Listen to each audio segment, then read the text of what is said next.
సర్వాంతరవ్యామి దేవుని స్వరము.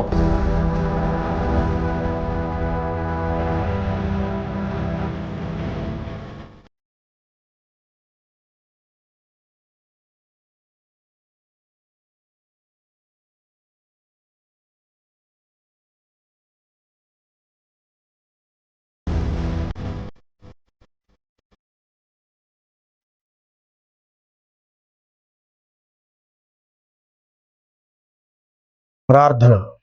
అతి పరిశుద్ధుడా, మనోహరుడా, మీ పరిశుద్ధమైన శ్రేష్టమైన నామాన్ని బట్టి మీకే వేలాది వేల వందనాలు, స్తుతులు, స్తోత్రములు, వందనములు చెల్లిస్తూ ఉన్నాం. ఈ యొక్క సాయంకాల సమయంలో మీ సన్నిధికి వస్తుండగా ఎందరూ నీ వాక్యం వినడానికి సిద్ధపడి ఉన్నారో ప్రతి ఆత్మను ఆకర్షించి నీ రాజ్యమునకు వారసులుగా, నిత్య జీవమునకు పాత్రులుగా వారిని ఆకర్షించవలసిందిగా ఈ మనవులు నీ ప్రియ కుమారుడైన మరి యేసుక్రీస్తు వారి అతి శ్రేష్టమైన నామమున ప్రార్థించి వేడుకుంటున్నాం తండ్రి, ఆమేన్. ఈ కార్యక్రమాన్ని మీకు సమర్పించిన వారు శ్రీమతి దాసి ఎలిజబెత్ రాణి, అవినాష్, అనూపు, అంకిత, ప్రమీల, హైదరాబాద్. ఈ దినమున మన అంశము బీ వైజ్, జ్ఞానము కలిగి ఉండే 5వ భాగాన్ని గురించి మనము ధ్యానించుకుంటున్నాం. గత వారములో మనము 4వ భాగాన్ని ధ్యానించాం. అపోస్తలుడైన పౌలు కొరింథీయులకు రాసినటువంటి మొదటి పత్రిక 4వ అధ్యాయంను ఈరోజు మనం ధ్యానించబోతున్నాం. ఈ 4వ అధ్యాయాన్ని 3 భాగములుగా విభజించడం జరిగింది. 4వ అధ్యాయం 1 నుంచి 6 వరకు ఉన్నటువంటి వచనాల్లో the true character of gospel ministers, మరి సువార్త సేవకులకు ఉండవలసినటువంటి మరి నిజమైనటువంటి మరి వ్యక్తిత్వాన్ని గురించి చెప్పుచున్నాడు. అలాగే 4వ అధ్యాయము 7వ వచనం నుండి 13వ వచనం వరకు cautions against despising the apostle, మరి అపోస్తలులకు ఇవ్వబడినటువంటి మరి జాగ్రత్తలను గురించి చెప్పబడుతుంది. అలాగే 4వ అధ్యాయము 14వ వచనం నుండి 21వ వచనం వరకు ఈ claims they regard as their spiritual father in Christ and shows his concern for them. మరి క్రీస్తునందు మరి క్రైస్తవులకు మరి ఎంతమంది ఆత్మీయ మరి బోధకులు ఉన్నప్పటికీ తండ్రి ఒక్కడే ఉంటాడు అని తనను గూర్చి మరి కొరింథీయులకు హెచ్చరిస్తూ ఉన్నాడు. ఇప్పుడు మనం 4వ అధ్యాయం 1 నుండి చదువుకుందాం. ఇలాగున క్రీస్తు సేవకులమనియు దేవుని మర్మముల విషయంలో గృహ నిర్వాహకులమనియు ప్రతి మనుష్యుడు మమ్మను భావింపవలెను. మరియు గృహ నిర్వాహకులలో ప్రతివాడును నమ్మకమైన వాడై ఉండుట ఆవశ్యకము. మీ చేతనైనను ఏ మనుష్యుని చేతనైనను నేను విమర్శించబడటం నాకు మిక్కిలి అల్పమైన సంగతి. నన్ను నేనే విమర్శించుకొనను, నా యందు నాకు ఏ లోపమును కానరాదు. అయినను ఇందువలన నీతిమంతుడునుగా ఎంచబడను. నన్ను విమర్శించువాడు ప్రభువే. కాబట్టి సమయము రాకమునుపు, అనగా ప్రభు వచ్చి వరకు దేనిని గూర్చి తీర్పు తీర్చకుడి. ఆయన అంధకారమందలి రహస్యములను వెలుగులోనికి తెచ్చి హృదయములలోని ఆలోచనలను బయలుపరచినప్పుడు ప్రతి వానికి తగిన మెప్పు దేవుని వలన కలుగును. సహోదరులారా, మీరు మమ్మను చూచి లేఖనములందు వ్రాసి ఉన్న సంగతులను అతిక్రమింపకూడదని నేర్చుకొని మీరొకరి పక్షమున మరి ఒకరి మీద ఉప్పొంగకుండానట్లు ఈ మాటలు మీ నిమిత్తమై నా మీదను అపోల్లో మీదను పెట్టుకొని సాదృశ్య రూపముగా చెప్పి ఉన్నాను. మరి ఈ భాగంలో ఇలాగున క్రీస్తు సేవకులమనియు దేవుని మర్మముల విషయంలో గృహ నిర్వాహకులమనియు ప్రతి మనుషుడు మమ్మను భావింపవలెను. మరి హెబ్రీ పత్రిక 3వ అధ్యాయము 1వ వచనం మనం చూసినప్పుడు మోషే దేవుని ఇల్లంతటిలో నమ్మకమైన వాడుగా మరి పిలువబడుతూ ఉన్నాడు. ఇక్కడ పౌలు చెప్పుకొనుచున్నాడు, మరి అపోల్లో కానీ కేఫా కానీ మరి పౌలు కానీ మరి ఎవరైనప్పటికీ మేము క్రీస్తు సేవకులము, మరి అంతేకాదు దేవుని మర్మముల విషయంలో గృహ నిర్వాహకులముని ప్రతి మనుషుడు మమ్మును భావింపవలెను. మరి దేవుడు ప్రతి వారికి ఆయన యొక్క అనుగ్రహము చొప్పున తలాంతులు ఇచ్చేవాడుగా ఉన్నాడు. మరి ఆ తలాంతులను మేము మరి ఈ యొక్క మరి పని నిమిత్తము ఏ విధముగా మేము వాటిని మీకు వ్యక్తపరుస్తున్నామో దాన్ని తెలియజేస్తున్నాడు. మరియు గృహ నిర్వాహకులలో ప్రతివాడును నమ్మకమైన వాడై ఉండుట అవశ్యము. మరి గృహ నిర్వాహకత్వము వహించేవాడు, మరి మనం ఇందాక చెప్పుకున్న మోషే దేవుని ఇల్లంతటిలో నమ్మకమైన వాడని పరిశుద్ధాత్మ సెలవిస్తూ ఉన్నాడు. మరి నమ్మకమైనటువంటి వాడిగా మనము పిలువబడాలి. మత్తయి సువార్త 25వ అధ్యాయము 14వ వచనములో మరి ఆయన గృహ నిర్వాహకులను గురించి చెప్పాడు. ఒకరికి యజమానుడు పిలిచి 5 తలాంతులను ఇచ్చాడు. మరి ఒకరికి 3 తలాంతులు ఇచ్చాడు. మరి ఒకరికి 1 తలాంతే ఇచ్చి ఆయన దూరదేశం వెళ్ళాడు. మీరు వీటితో వ్యాపారం చేయండి, నేను మరలా వచ్చినప్పుడు మిమ్మల్ని లెక్క అడుగుతాను అని చెప్పాడు. అయితే 5 తలాంతులు తీసుకున్న వాడు మరి వ్యాపారం చేసి మరి ఒక 5 తలాంతులను మరి సంపాదించినాడు. మరి 3 తలాంతులు తీసుకున్నటువంటి వాడు మరి వాటితో వ్యాపారం చేసి 6 తలాంతులను సంపాదించినాడు. మరి 1 తలాంతును తీసుకున్న వాడు ఏం చేసినాడు? భూమిలో పాతిపెట్టినాడు. ఇంకా అంటున్నాడు, అయ్యా మరి నువ్వు పెట్టని చోట విత్తువాడవని, విత్తని చోట కోయివాడవని నేను ఎరిగి వీటిని భూమిలో పాతిపెట్టాను అన్నాడు. అప్పుడు ఆయన అన్నాడు, ఓరి సోమరివైన చెడ్డదాసుడా, నేను పెట్టని చోట విత్తేవాడను, విత్తని చోట కోసేవాడినైతే మరి షావుకారుల దగ్గర ఎందుకు దాన్ని ఉంచలేదు? నేను వచ్చి వడ్డీతో సహా దాన్ని తీసుకునేవాడిని కదా, ఎందుకు నువ్వు భూమిలో పాతిపెట్టినావు అని చెప్పి వీడిని కటిక చీకటి గల బెలములోనికి తోసివేయండి అని చెప్పినాడు. అయితే 5 తలాంతులతో మరి ఒక 5 తలాంతులు సంపాదించిన వారిని పిలిచి, బడా నమ్మకమైన మంచి దాసుడా, నీవు 10 పట్టణముల మీద అధికారివై ఉండము అని అతనికి ఒక మరి ప్రమోషన్ ఇవ్వడం జరిగింది. అలాగే 3 తలాంతులు తీసుకున్న వారిని పిలిచి మరి అతను 6 తలాంతులు సంపాదించినందున, బడా నమ్మకమైన మంచి దాసుడా, నీవు 6 పట్టణముల మీద అధికారివై ఉండము అని చెప్పినాడు. కనుక ఇక్కడ మరి గృహ నిర్వాహకస్తులు నమ్మకమైన వారుగా ఉండాలి. మీ చేతనైనను ఏ మనుషుని చేతనైనను నేను విమర్శింపబడుట నాకు మిక్కిలి అల్పమైన సంగతి, నన్ను నేనే విమర్శించుకొను.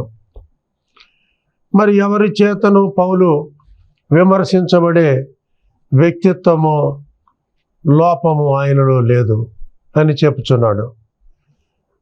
నాకు ఒకరి చేత విమర్శించబడటం అనేది మిక్కిలి మరి అల్పమైన సంగతి, అంటే చాలా మరి చీప్గా ఉంటుంది. నేను అటువంటి ప్రవర్తన కలిగి లేను. నా యందు నాకు ఏ దోషమును కానరాదు.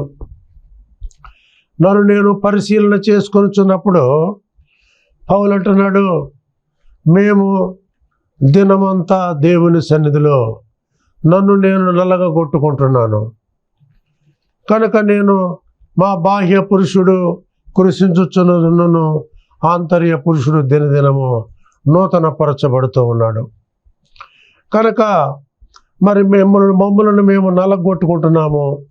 మరి వదకు సిద్ధపరచబడిన గొర్రెలమని ఎంచబడుతున్నాము, దినమెల్లా మేము వధించబడుతున్నాము అంటూ ఉన్నాడు.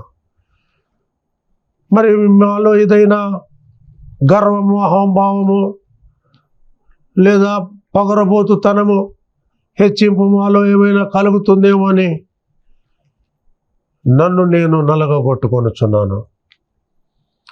నా యందు నాకు ఏ దోషమును కానరాదు.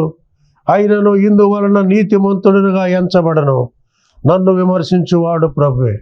అయినప్పటికీ నలగగొట్టుకుంటున్నప్పటికీ, క్షీణించుచూ ఉన్నప్పటికీ, కృషించుచూ ఉన్నప్పటికీ, దినమెల్లా వధించబడుతూ ఉన్నప్పటికీ, వధకు సిద్ధపరచబడిన గొర్రెలమని పెంటతో సమానముగా మేము ఎంచబడుతూ ఉన్నప్పటికీ, శ్రమ పడుచూ ఉన్నప్పటికీ, బాధపడుచూ ఉన్నప్పటికీ మమ్ములను మేమే మరి నీతిమంతులముగా ఎంచుకొనము. మమ్ములను విమర్శించువాడు ప్రభువే. అంత మాత్రము చేత మేము నీతిమంతులము కాదు. కాబట్టి సమయము రాకమునుపు, అనగా ప్రభువు వచ్చురకు దేనిని గూర్చి తీర్పు తీర్చకుడి. యేసు ప్రభు ఏమని చెప్పినాడు? తీర్పు తీర్చుటకు నేను రాలేదు. నేను దేని కొరకు వచ్చినాను? రోగులను స్వస్థపరచుటకు వచ్చినాను. పాపులను రక్షించడానికి మనిషి కుమారుడు ఈ లోకానికి వచ్చాడు. నశించిన దానిని వెదకి రక్షించడానికి మనిషి కుమారుడు ఈ లోకమునకు వచ్చాడు. నీతిమంతుల కొరకు ఆయన రాలేదు. కనుక మరి నేను తీర్పు తీర్చడానికి రాలేదు. ఆయన అంధకారమందలి రహస్యములను వెలుగులోనికి తెచ్చి హృదయములోని ఆలోచనలను బయలుపరిచినప్పుడు 2 కొరింథీ 5వ అధ్యాయము 10వ వచనములో అంటున్నాడు, కాబట్టి మనమందరము క్రీస్తు న్యాయపీఠం ఎదుట ప్రత్యక్షము కావలేను. ఆయన మరి మంచివే కానీ చెడ్డవే కానీ ఆయన ప్రతివాడు చేసినటువంటి క్రియలను ఆయన వెలుగులోనికి తెచ్చినప్పుడు వానికి తగిన జీతము ఆయన సిద్ధపరిచేవాడుగా ఉన్నాడు. ఆయన సిద్ధపరిచిన బహుమానం ఆయన చేతుల్లో ఉన్నది. అది ఆయన దాన్ని తీసుకొని వస్తున్నాడు. కనుక అంతవరకు మరి ఎవడు తీర్పు తీర్చకూడదు అని చెప్తూ ఉన్నాడు. కనుక ప్రతివానికి దేవుడు తీర్పు తీర్చేటప్పుడు, ప్రతివాని హృదయాలోచనలను బహిర్గతము చేసేటప్పుడు తగిన మెప్పు దేవుని వలన కలుగుతుంది. ఆ రిగార్డింగ్ అనేది అది దేవుని వలన కలుగుతుంది, మనుష్యుల వలన కలగదు. మనుషులతో నువ్వు బోర ఊదించుకోకూడదు. మనుషులతో నువ్వు గప్పాలు కొట్టించుకోకూడదు. మనుషులతో నువ్వు తాళం వేయించుకోకూడదు. కనుక అది దేవుని వలననే మనకు కలుగుతుందని పౌలు సెలవిస్తూ ఉన్నాడు. ఇప్పుడు మనం 2వ భాగంలోనికి వద్దాం. సహోదరులారా, మీరు మమ్మను చూచి లేఖనములందు వ్రాసి ఉన్న సంగతులను అతిక్రమింపకూడదని నేర్చుకొని మీరొకని పక్షమున మరి ఒకరి మీద ఉప్పొంగకూడనట్లు ఈ మాటలు మీ నిమిత్తమై నా మీదను అపోల్లో మీదను పెట్టుకొని సాదృశ్య రూపముగా చెప్పి ఉన్నాను. ఎందుకనగా నీకు ఆధిక్యము కలుగజేయవాడెవడు? నీకు కలిగిన వాటిలో పరుని వలన నీవు పొందనిది ఏది? పొందియుండి పొందనట్లు నీవు అతిశయింపనేలా? ఇదివరకే మీరు ఏమీ కొదవలేక తృప్తులైతిరి. ఇదివరకే ఐశ్వర్యవంతులైతిరి. మమ్మును విడిచిపెట్టి మీరు రాజులైతిరి. అవును, మేమును మీతో కూడా రాజులమగునట్లు మీరు రాజులొకటి నాకు సంతోషమే కదా. మరణదండన విధింపబడిన వారమైనట్టు దేవుడు అపోస్తులమైన మమ్మును అందరికంటే కడపట ఉంచినాడని నాకు తోచుచున్నది. మేము లోకమునకు దేవదూతలకును మనుషులకును వేడుకగానున్నాము. మేము క్రీస్తు నిమిత్తము వెర్రివారము, మీరు క్రీస్తునందు బుద్ధిమంతులు. మేము బలహీనులము, మీరు బలవంతులు. మీరు గనులు, మేము ఘనహీనులము. ఈ గడియ వరకు ఆకలి దప్పులు గలవారము, దిగంబరులము, పిడిగుద్దులు తినుచున్నాము, నిలవరమైన నివాసము లేక ఉన్నాము. స్వహస్తములతో పనిచేసి కష్టపడుచున్నాము. నిందింపబడి దీవించుచున్నాము. హింసింపబడి ఓర్చుకొనుచున్నాము. దూషింపబడి బతిమాలు కొనుచున్నాము. లోకమునకు మురికిగాను అందరికీ పెంటగాను ఇప్పటి వరకు ఎంచబడి ఉన్నాము. మరి అపోస్తులు అని పిలువబడడానికి కావలసినటువంటి మరి అర్హతలు ఏమిటి, యోగ్యతలు ఏమిటి అనే విషయాన్ని ఇందులో తెలియజేస్తూ ఉన్నాడు. మరి లేఖనములలో ఇంతకు ముందు వ్రాసి ఉన్న సంగతులను మీరు అతిక్రమింపకూడదని నేర్చుకొని మీరొకని పక్షమున మరి ఒకరి మీద ఉప్పొంగకూడనట్లు ఈ మాటలు మీ నిమిత్తమై నా మీదను అపోల్లో మీదను పెట్టుకొని సాదృశ్యముగా చెప్పి ఉన్నాను. అయితే అపోస్తుల మధ్యలో ఏ విధమైనటువంటి మరి పొరపచ్చములు మనస్పర్ధలు ఉన్నాయా అంటే బైబిలు గ్రంథములో వ్రాయబడిన ప్రకారము వారిలో వారికి ఏ విధమైన మనస్పర్ధలు కానీ పొరపొచ్చములు కానీ ఏ విధమైన తారతమ్యములు కానీ కలహములు కానీ లేవు అని పరిశుద్ధాత్మ మనకు తెలియజేస్తూ ఉన్నాడు. వారందరూ ఎక్కడ చూసినా మరి సమాధానకరంగానే ఉంటున్నారు. ఎక్కడ చూసినా ఒకరినొకరు ప్రేమించుకుంటున్నారు. ఎక్కడ చూసినా ఒకరినొకరు ఐకమత్యం కలిగి ఉంటున్నారు. కనుక వారిలో వారికి చిన్న గొప్ప మరి అనే తారతమ్యాలు లేవు. అదే ఇక్కడ పౌలు వివరిస్తూ ఉన్నాడు. ఈ మాటలు మీ నిమిత్తమై నా మీదను అపోల్లో మీదను పెట్టుకొని సాదృశ్య రూపముగా చెప్పి ఉన్నాను. ఎందుకనగా నీకు ఆధిక్యము కలుగజేయవాడెవడు? నీకు కలిగిన వాటిలో పరుని వలన నీవు పొందనిది ఏది? పొందియుండి పొందనట్టు నీవు అతిశయింపనేలా? ఇదివరకే మీరేమీ కొదవలేక తృప్తులైతిరి, ఇదివరకే ఐశ్వర్యవంతులైతిరి, మమ్మును విడిచిపెట్టి మీరు రాజులైతిరి. అవును, మేమును మీతో కూడా రాజులమగినట్లు మీరు రాజులొకటి నాకు సంతోషమే కదా. వీరు కొంచెము ఒకరిని ఒకరు మరి చూపించుకొని ఎంచుకొని వీళ్ళు ఉప్పొంగుతున్నట్లుగా కనబడుతుంది.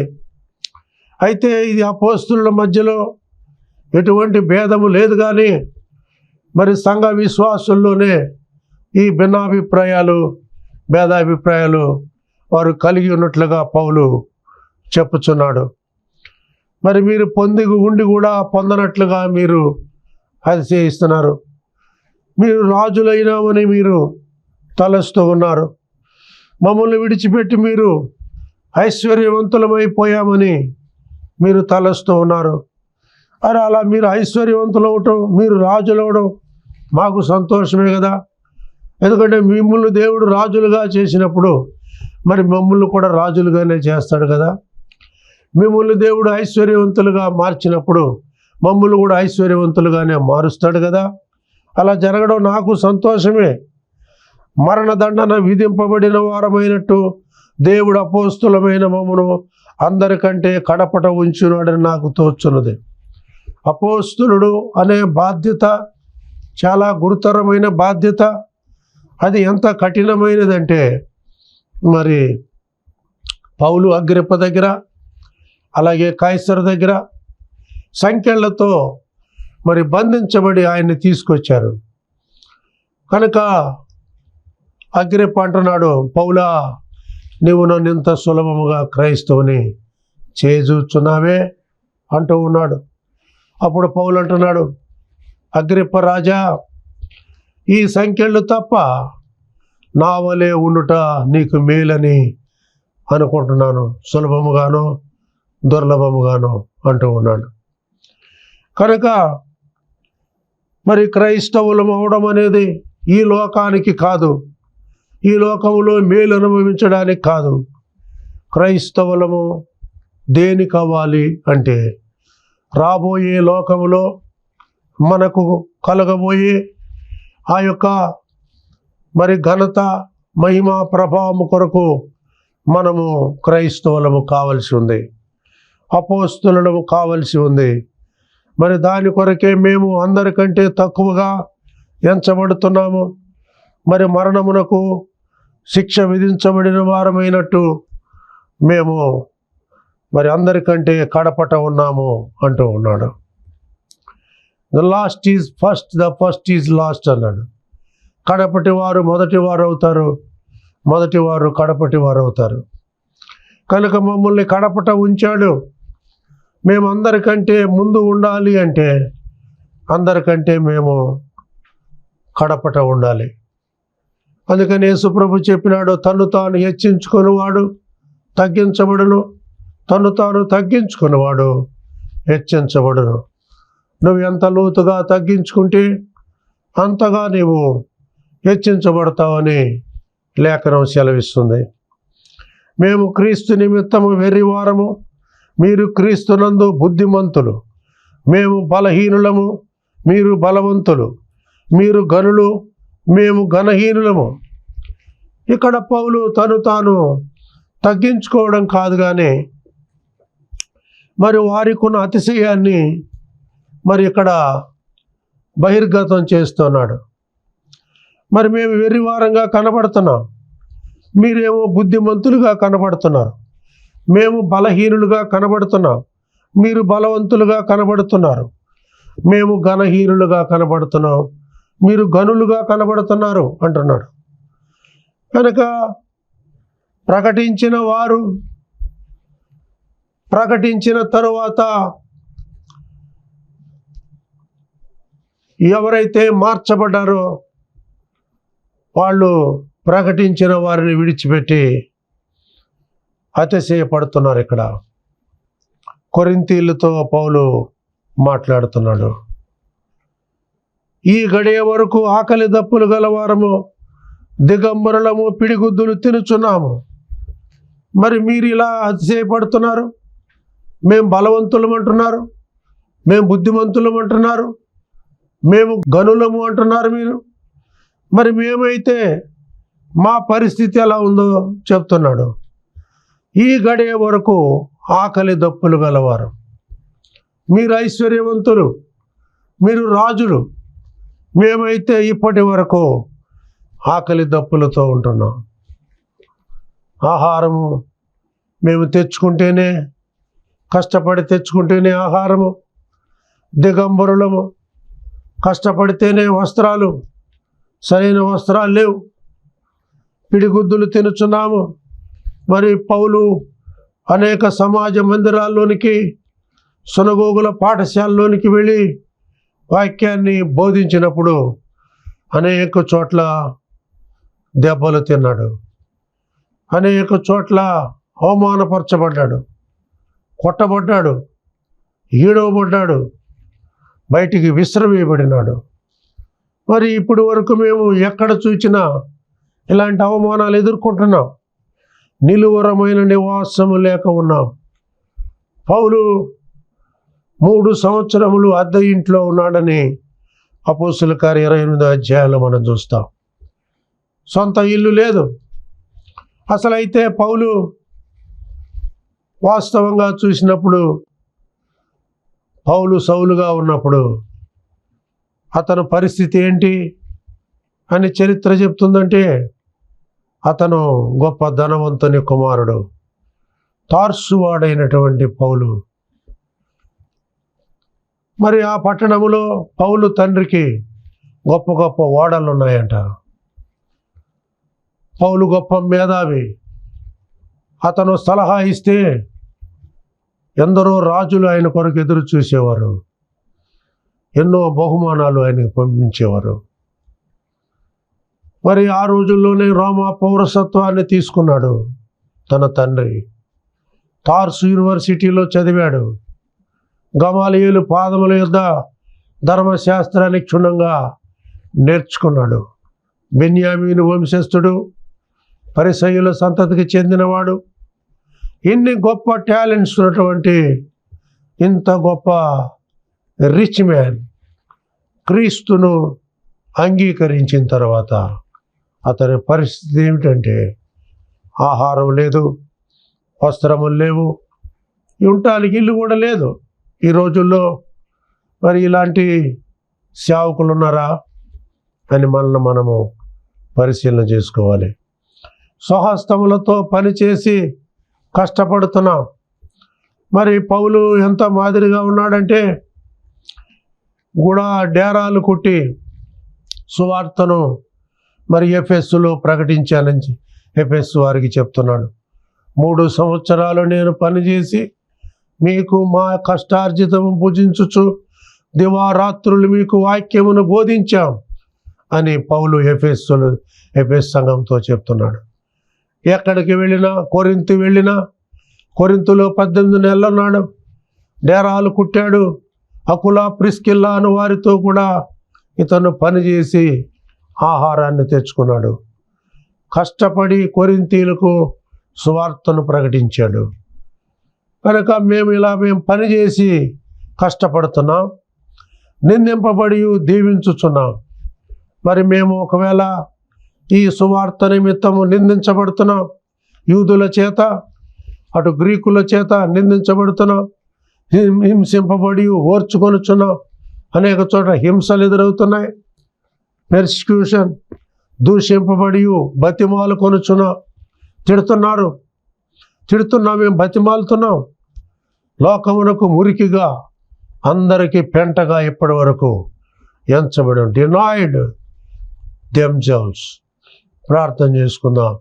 మహాగణుడా, మహోన్నతుడా, పరిశుద్ధుడా, పరలోకమందున్న మా తండ్రి, మీ ఘనమైన, పరిశుద్ధమైన, శ్రేష్టమైన, అతి మనోహరమైన నామాన్ని బట్టి మీకే వేలాది వేల వందనాలు, స్తుతులు, స్తోత్రాలు చెల్లిస్తున్నాం. ఇంతవరకు చెప్పబడిన లేఖనాలను శ్రోతల హృదయాల్లో ముద్రించండి. స్పాన్సర్ చేసిన కుటుంబాన్ని దీవించండి. ఎంతమంది నీ సువార్తను విని ఉన్నారో ప్రతి ఒక్కరిని నిత్య జీవానికి పాత్రులుగా ఎంచవలసిందిగా యేసు పరిశుద్ధ నామమున మనవులను అడిగి వినయంతో వేడుకుంటున్నాం తండ్రి. ఆమేన్. మన తండ్రి అయిన దేవుని ప్రేమ, కుమారుడైన యేసుక్రీస్తు కృప, పరిశుద్ధాత్మ యొద్ద నుండి వచ్చు అన్యోన్య సహవాసమైన సన్నిధి భూలోకమునటువంటి సకల పరిశుద్ధులకును, విశ్వాసులకును, ఇంతవరకు వాక్యమును విని ఉన్న ప్రార్థన టీవీ శ్రోతలకు, స్పాన్సర్ చేసిన కుటుంబాలకు, ఇప్పుడు ప్రభు వచ్చే వరకు సదాకాలం తోడయుండి నడిపించునుగాక. ఆమేన్. యేసు రక్తమే జయం, శిలువ రక్తమే జయం, అపవాది శక్తులకు సర్వం నాశనం. యేసు నామమునకే సంపూర్ణ జయం కలుగునుగాక. ఆమేన్. God bless you. అందరికీ వందనాలు.